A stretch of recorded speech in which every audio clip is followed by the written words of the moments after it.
Favreau. is. Hello, welcome back. Thank you.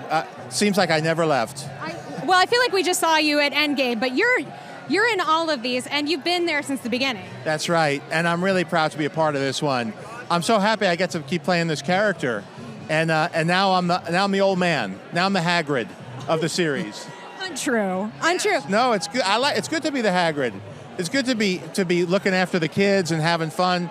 I get some comedic scenes. I get some action scenes. It's a dream come true. It's everything you could want from an acting career. Well, you might be Hagrid, but I still get some vibe with you and Aunt May. Yeah, well, we'll see. We don't want to spoil anything, No. but there is they definitely have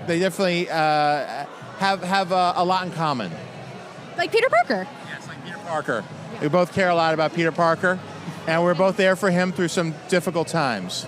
The thing that's been fantastic about your character in particular is that while it is true you've been in so many of the films, but you too have grown as a character in so many of the films and have taken on different roles. Well, thank you. Yeah, and even this character, Happy Hogan, I mean, there's a lot of heavy stuff happening in Endgame, and he lived through all of that, and there's a lot of people he cared about that went through some tough stuff. So this movie is really nice because I got to play the how their relationship has evolved after going through all that stuff. Well, and this is the first time in many ways that you are without Robert. You started the whole Marvel Cinematic Universe together.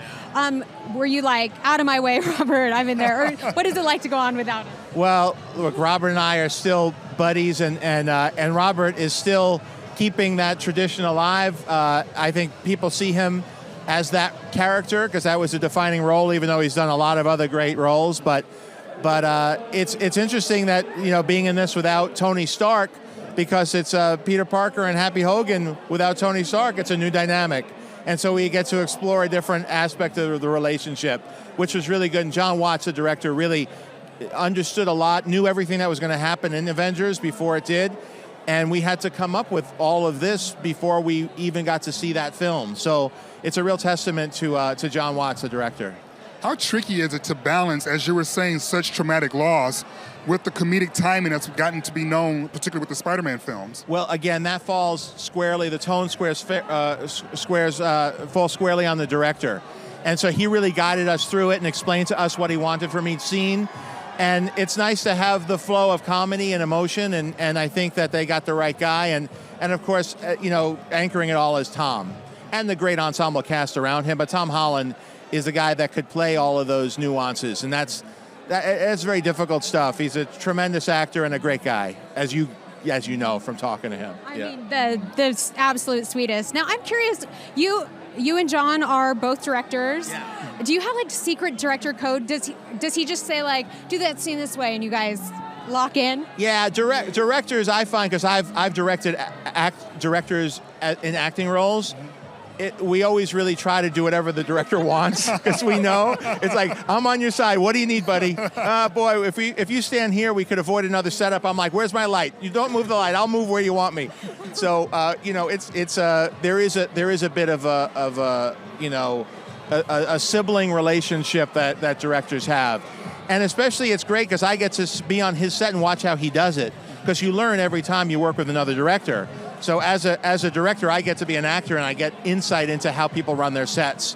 And also, you could be really helpful because you know what they're up against, and you could be there to be of service.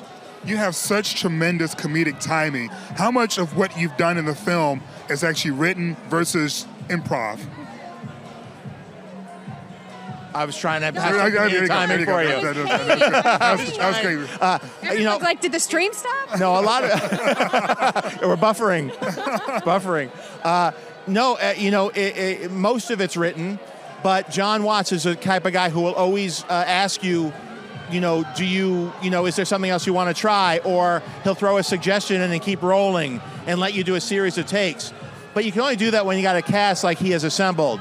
Those young actors are so funny, and I got to work with them and in an action sequence, and they found laughs everywhere.